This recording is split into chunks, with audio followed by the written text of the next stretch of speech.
Durante este encontro, os advogados puderam fazer perguntas aos especialistas.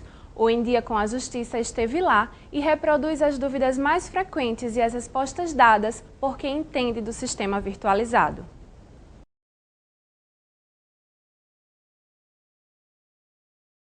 No Projude, ao cadastrar uma ação, você tem a possibilidade, se a parte eventualmente tem mais de um advogado, já cadastrar os outros advogados naquele processo. Esse mecanismo vai ser possível nesse sistema? Na hora do cadastro, a gente até discutiu aqui no treinamento, acho que foi em março, né, antes da execução fiscal da Fazenda Municipal, e houve esse questionamento. Como, por exemplo, quem vai assinar digitalmente? Qual o advogado que vai assinar? Né? Então, a gente orientou no sentido de que, se tiver mais de um advogado, vai ter que materializar a folha das assinaturas físicas, a última folha da petição.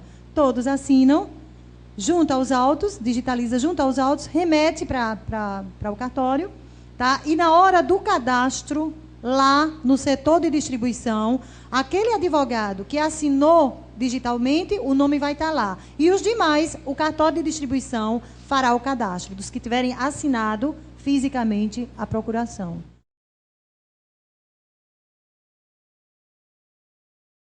No momento que estava no teste, que apresentou, no momento de adicionar os documentos, a gente observou que tinha uma informação em cima que dizia que no momento que o arquivo ultrapassar, o próprio sistema irá compactar. Aí surgiu uma dúvida com relação a isso. Essa compactação será até que ponto? Por exemplo, o limite do arquivo, você passou que eu fiquei até em dúvida se seria 100K ou 1 mega por arquivo, que aí se falou em página, arquivo. E o outro, até que ponto seria essa compactação? Por exemplo, se eu junto um arquivo de 5 megas, ele vai compactar até deixar no ponto ou não? Geralmente os PDFs, cada vez mais as ferramentas de PDF já compactam o arquivo ao extremo, né? Inclusive a gente tem uma certa dificuldade em compactar ainda mais. A verdadeira compactação se dá por conta da baixa da resolução, né? Então, quanto menor a resolução do arquivo, se ele não for colorido, for preto e branco, isso sim vai trazer um arquivo menor, né?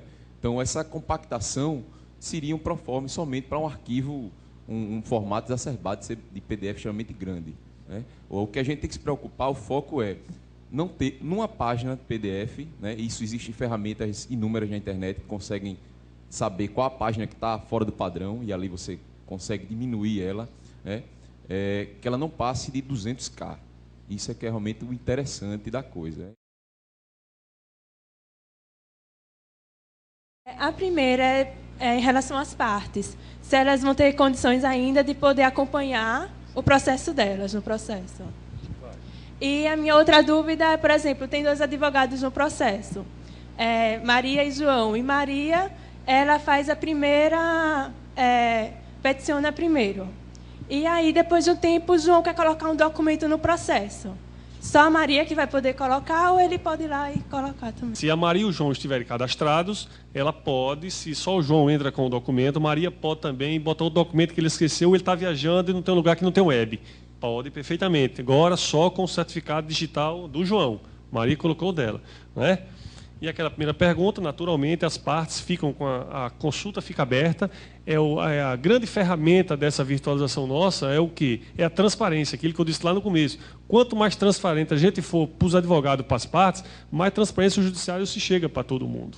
Então, todo mundo, não só as partes, mas todas as pessoas podem ter acesso àqueles processos. Naturalmente, tem aquelas do segredo de justiça, que é definido pelo próprio magistrado, que ficam com o sistema brecado. A exemplo do que acontece hoje no Projude. No Projude você tem uma consulta pública que você pode fazer também. Você acompanha lá suas partes. E com relação à interposição dos recursos, quando da interposição da apelação, vai ter que ser fisicamente, do recebimento pelo juiz de primeira instância? Como é que vai ser esse procedimento? O ideal é que o tribunal ele esteja virtualizado assim como a primeira instância, não é? Acontece que nós não temos condição de fazer isso ao mesmo tempo, de virtualizar toda a primeira instância e virtualizar o Tribunal de Justiça. Quando isso ocorrer, os sistemas serão compatíveis, não é? Então, a gente vai fazer remessa dessa apelação, né, para o Tribunal de Justiça, tudo de forma eletrônica.